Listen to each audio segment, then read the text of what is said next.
sing, shine bright deep inside you. When will you ever let it shine from within and cast all of your fears aside? You will see the light until that day comes. Hello and welcome back to Kingdom Reviews. I'm your host, Future Keybearer. As we get ready to put this game to bed, let's go over some final thoughts. Story. Ever since this game came out, people have praised it for having the darkest story of the series thus far.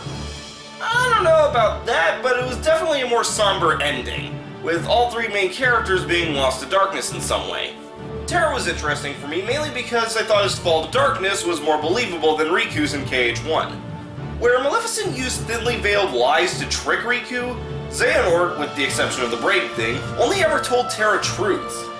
But how and when he told them were so masterfully crafted in order to prey on Terra's desires, and by the time he realized what was happening, it was too late. Ven's story was more of a parallel to Sora's first journey, meeting new folks in search of his friend. Kind of the levity the story needed. As for Aqua, I feel like they were going for a story where she lets the new title of Master define her and the actions that she takes, but aside from the occasional reference to it, it never really seemed that prevalent.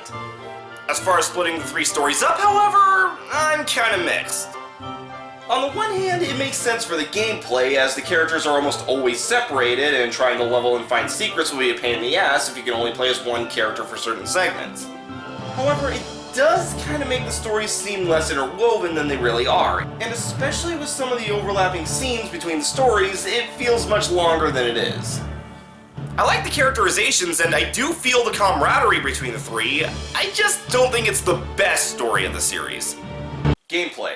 Oh boy, the famous command deck system that was so beloved by fans that Square felt the need to use it for the following two games. I am of two minds on this. On the one hand, it allows a lot more fun special moves that can be used whenever you desire, and it does make stringing together incredible combos a lot easier. And the melding system can allow for a lot of experimentation that can lead to exciting rewards. However, this entire system can be easily broken. It doesn't take a whole lot to string things together in such a way that even on critical, you can make many encounters a cakewalk. Now, inherently, this wouldn't be a big problem, it's just rewarding players who take the time to mess with things a bit, if not for the fact that the developers seem to know this and counteract it with some pretty broken boss fights. The secret bosses are the best examples of this, basically making everything you have worthless. It's a fun system casually, but damn can it get annoying. Presentation. I know this is a bit lost seeing as how I'm using PS4 footage, but this game is really staggeringly impressive on PSP. Like, I actually think this is the best looking game on the system. They really pushed the hardware to the max and it shows. It's not perfect, and the PS2 games do look better, but not by a whole lot. Sound design. I really need to find a new way to say how awesome Yoko Shimomura's compositions are, because they are. As for the voice acting, let's take them one at a time. First up, Jesse McCartney as Ven.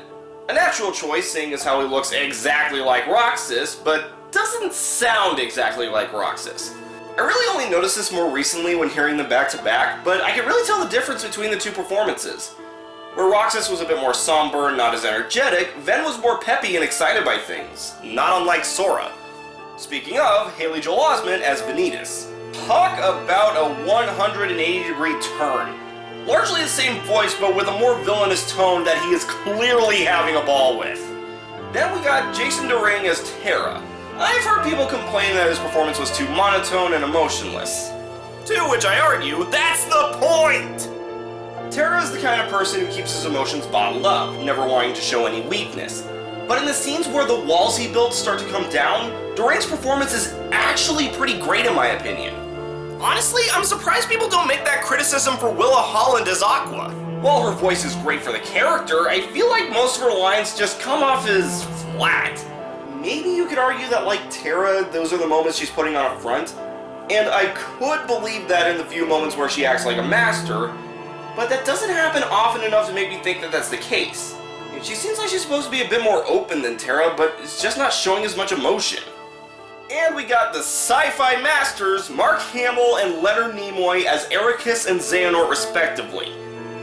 What can I even say? They're both fantastic! The Disney character voices are great as always as well, except for one.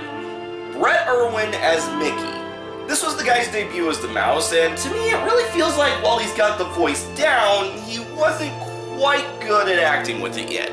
Despite a few awkward deliveries, the voice cast was superb. Summary.